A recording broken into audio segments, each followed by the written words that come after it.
And coming in at number 23 on our LOSP 2023 NHL Draft rankings, it's a defenseman from Russia with not a lot of love. A big, mean, shutdown defenseman. It's Dmitri Simashev. Yes, our second big prospect from the same team of, I got to pronounce this right, local Yaroslavl. And look, we've covered a couple defensemen so far in this draft, Ross. And I'll start off this profile by saying I believe Simashev will be the second defenseman selected in this draft after David Reinbacher. Yep. Really? Are you including the geopolitical stuff, or are you just saying based on skill?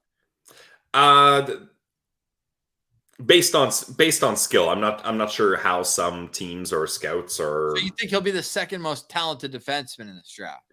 Yeah, Ross. I even think in years' time he could end up being the top defenseman in this draft, and I'll tell you why. Tell me why. There's one very simple reason. Why? He is an elite skater.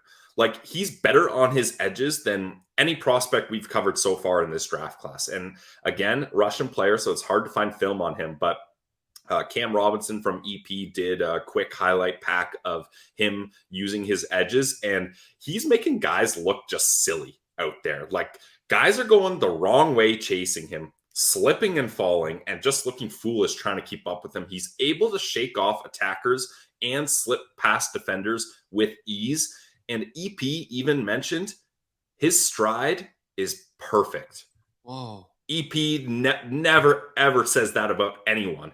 They are always very critical. They get the protractors out, they pause and do a screen frame by frame of guy's stride, and they take everything into consideration. So for them to say his skating stride is perfect is incredible, Ross, especially considering the fact that this guy is 6'4", 201 pounds. And he hits like a truck. He's a play killer, kind of in the mold of like a Keandre Miller is, I think, a good example where the physical tools are there, but it's not that he relies on being the hardest hitter or whatnot. Elite prospects in their medals, he's this year's Jake Sanderson, Mr. Medals. They have him as the best neutral zone defender, the best shutdown defender, has the third best four-way mobility. He's the fourth best straight line skater, fourth hardest hitter, and fifth best transition defenseman, all while filling in a 6'4", 201 pound frame. All of that together, Pillsy, and you just wonder, how high will a team jump to go get their guy? Yeah, it's going to be interesting. So let's take a look at the rankings here. Craig Button has him at 38th. Corey Pronman at 10. So again, Corey Pronman really likes the Russian prospects.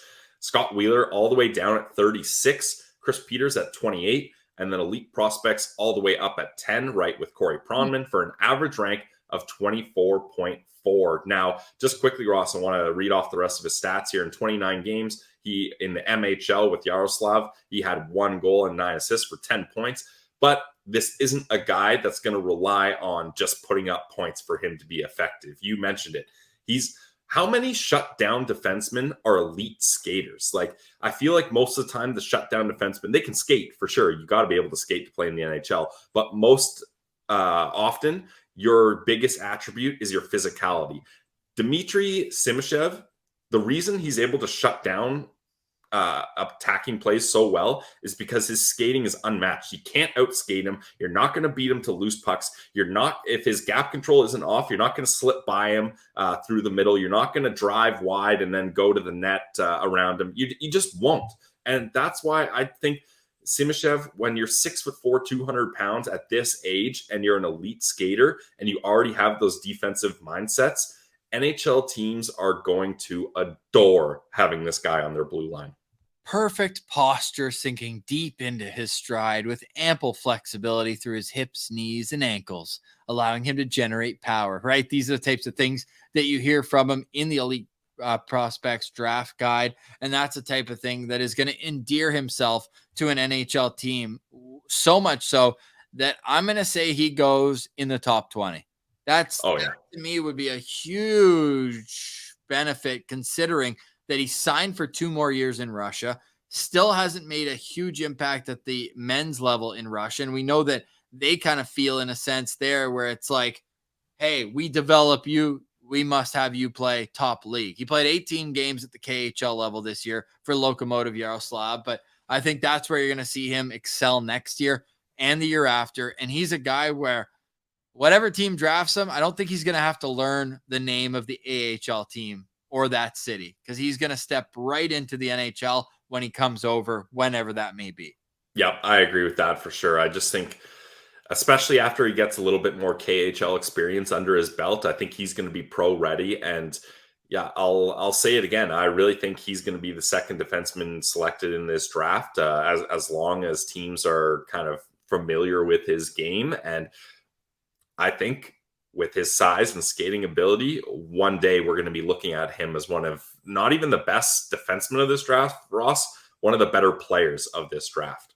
That's high praise. Yeah, I can't overstate how important it is to be, or how good of an attribute it is to be that good of a skater with that size. Like, it just, everything is going to come so easy to him, and all he needs to do is continue to get a little bit better in other areas. Whereas some players, if they don't figure out their skating, they're toast.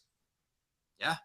And he's the type of guy where he's got toast, butter, peanut butter, jam, you name it. This guy's got it all slathered on there. It's just a smooth customer and a guy who is going to make an NHL team happy for a very long time. I think that you're going to do him a disservice if you don't rush him when he comes over. Like, I know he'll be 22 years old, so you might be like, oh, okay, well, at least let's get him acclimated to the small ice. No, the skating is so good that he's going to be able to slide right in to an NHL role, and I think he's going to make a team very, very happy when they say his name in June 28th. I almost said how long, but we're not going to age these videos by saying when this is coming out. I'll say it's before the draft. So really excited to see where Dmitri Simashev goes, because it's going to be a steep ascent to stardom, I think, for him. And maybe like the quiet type of star where that team's fan base is just yelling, no, he's so good.